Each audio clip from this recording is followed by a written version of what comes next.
My fellow Americans, I'm speaking to you tonight from the Oval Office. Before I begin, let me speak to important news from earlier today. After 8 months of nonstop negotiation, by my administration, a ceasefire and a hostage deal has been reached by Israel and Hamas, the elements of which I laid out in great detail in May of this year. This plan was developed and negotiated by my team and will be largely implemented by the incoming administration. That's why I told my team to keep the incoming administration fully informed, because that's how it should be, working together as Americans. This will be my final address to you from the American people from the Oval Office, from this desk as president. And I've been thinking a lot about who we are and maybe more importantly, who we should be.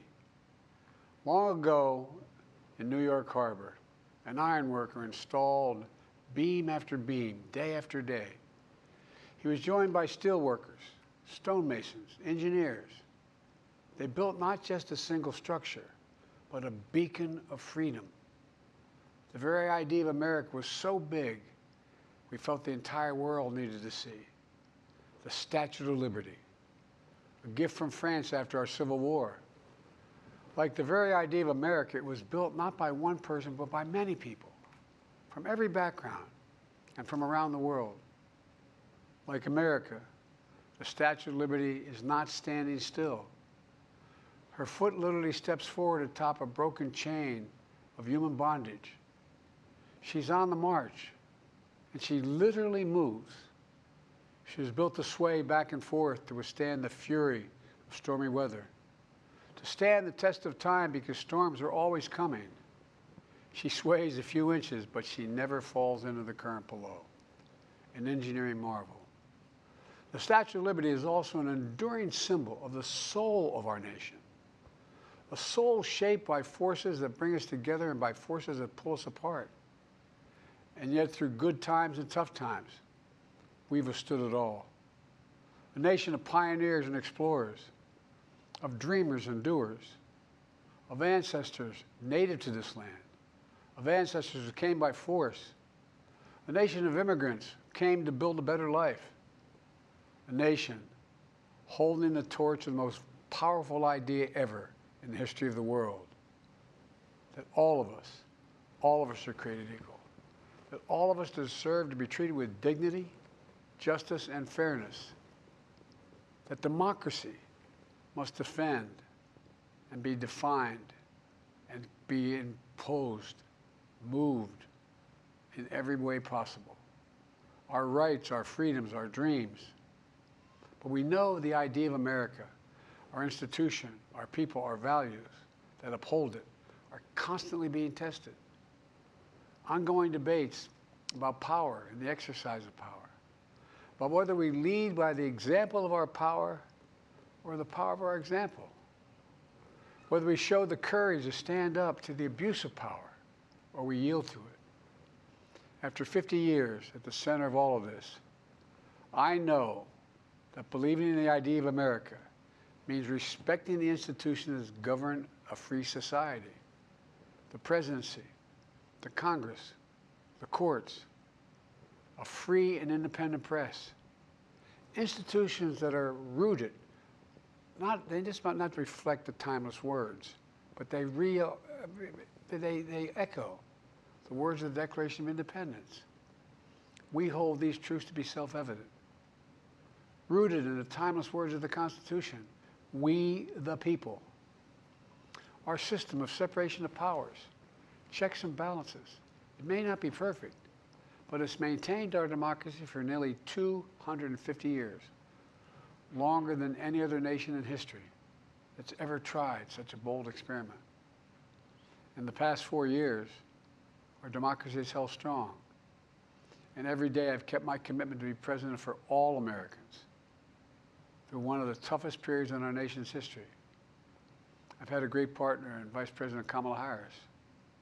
It's been the honor of my life to see the resilience of essential workers getting us through a once-in-a-century pandemic, the heroism of service members and first responders keeping us safe, the determination of advocates standing up for our rights and our freedoms, instead of losing their jobs to an economic crisis that we inherited. Millions of Americans now have the dignity of work. Millions of entrepreneurs and companies creating new businesses and industries, hiring American workers, using American products.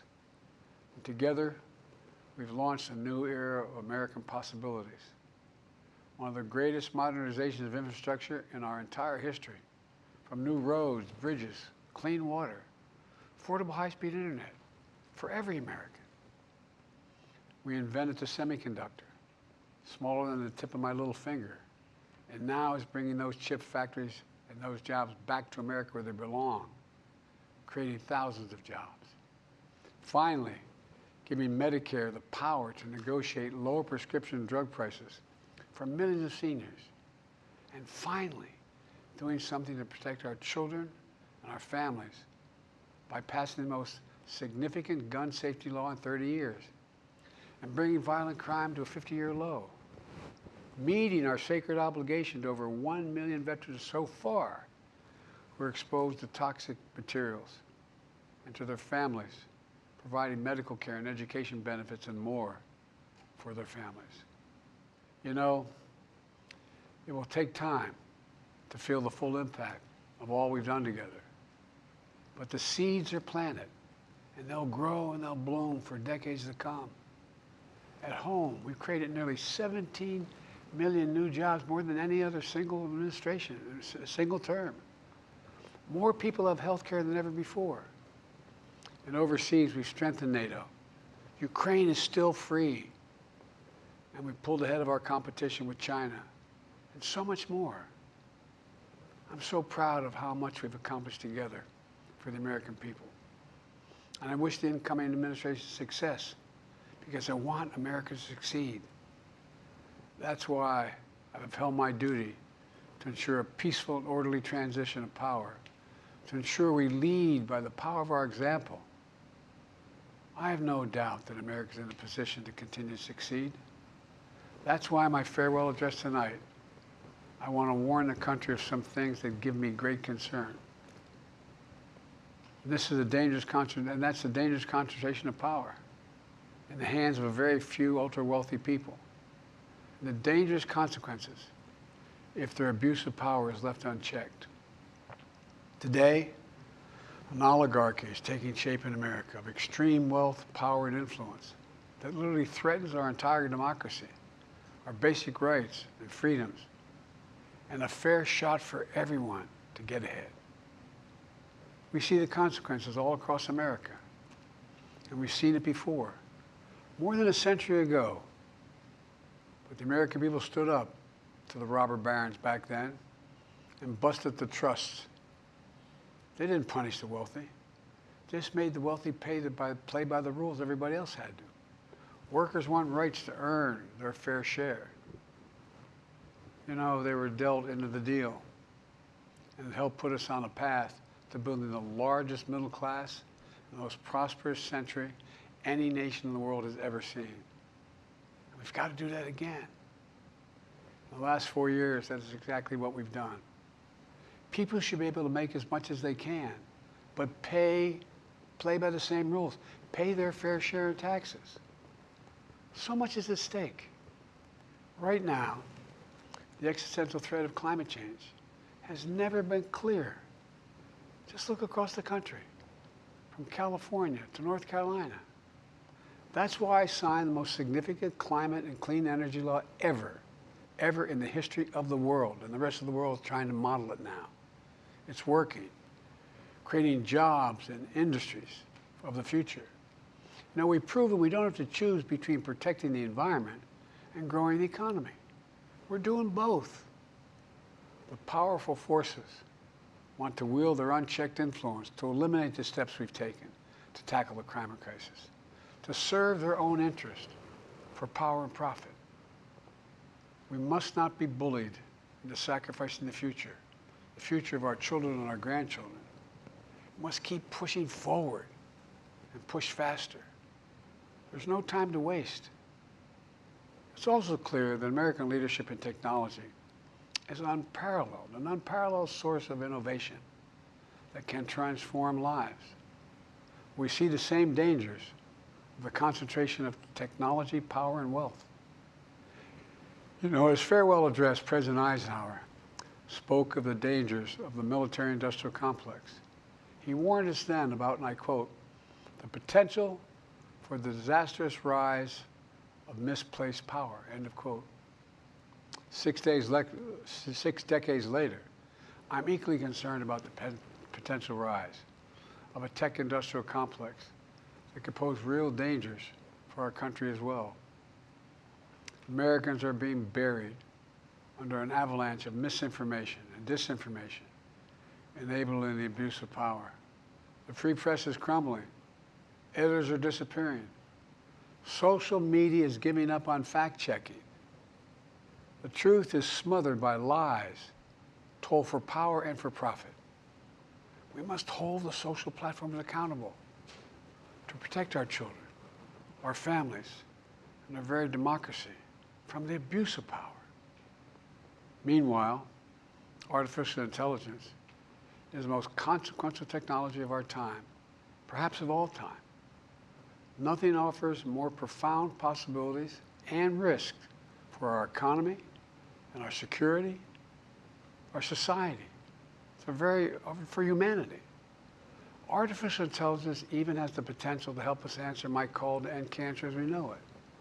But unless safeguards are in place, AI could spawn new threats to our rights, our way of life, to our privacy, how we work, and how we protect our nation. We must make sure AI is safe and trustworthy and good for all humankind. In the age of AI, it's more important than ever that the people must govern. And as the land of liberty, America, not China, must lead the world in the development of AI. You know, in the years ahead, it'll help to be, it's going to be up to the presidency, the Congress, the courts, the free press, and the American people to confront these powerful forces. We must reform the tax code, not by giving the biggest tax cuts to billionaires, but by making them begin to pay their fair share. We need to get dark money. That's that hidden funding behind too many campaigns contributions. We need to get it out of our politics. We need to enact an 18-year time and term, for the strongest ethics reforms for our Supreme Court. We need to ban members of Congress from trading stock while they're in the Congress. We need to amend the Constitution to make clear that no president is immune from crimes that he or she commits while in office. The president's power is not limited. It's not absolute, and it shouldn't be. And in a democracy, there's another danger to the concentration of power and wealth. It erodes a sense of unity and common purpose. It causes distrust and division. Participating in our democracy becomes exhausting and even disillusioning. And people don't feel like they have a fair shot. We have to stay engaged in the process. I know it's frustrating. A fair shot is what makes America, America. Everyone's entitled to a fair shot. Not a guarantee, but just a fair shot. An even playing field. Going as far as your hard work and talent can take you. We can never lose that essential truth, remain who we are. I've always believed, and I've told other world leaders, America can be defined by one word: possibilities. Only in America do we believe anything is possible. Like a kid with a stutter from modest beginnings in Scranton, Pennsylvania, and Claremont, Delaware, sitting behind this desk in the Oval Office as President of the United States. That's the magic of America. It's all around us. Upstairs in the residence of the White House, I've walked by a painting of the Statue of Liberty I don't know how many times. In the painting, there's several workers climbing on the outstretched arm of the statue that holds the torch. It reminds me every day I pass it of the story and soul of our nation and the power of the American people. There's a story of a veteran. This is a veteran, the son of an immigrant, whose job was to climb that torch and polish the amber panes so rays of light could reach out as far as possible. He was known as the keeper of the flame.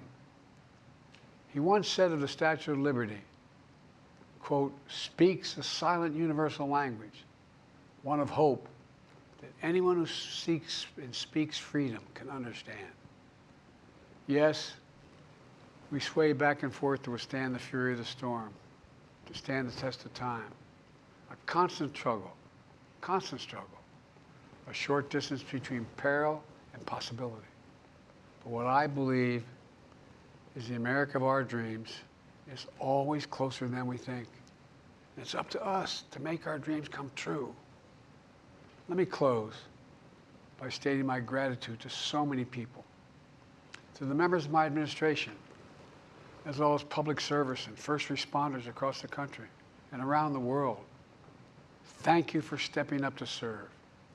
To our service members and your families, it's been the highest honor of my life to lead you as Commander-in-Chief.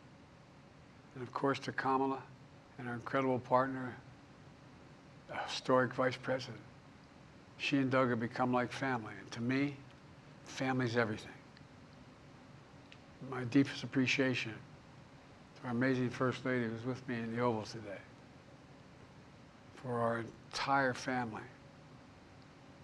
You're the love of my life and the lives of my love. My eternal thanks to you, the American people. After 50 years of public service, I give you my word. I still believe in the idea for which this nation stands. A nation where the strength of our institutions and the character of our people matter and must endure. Now it's your turn to stand guard. May you all be the keeper of the flame. May you keep the faith. I love America. You love it too.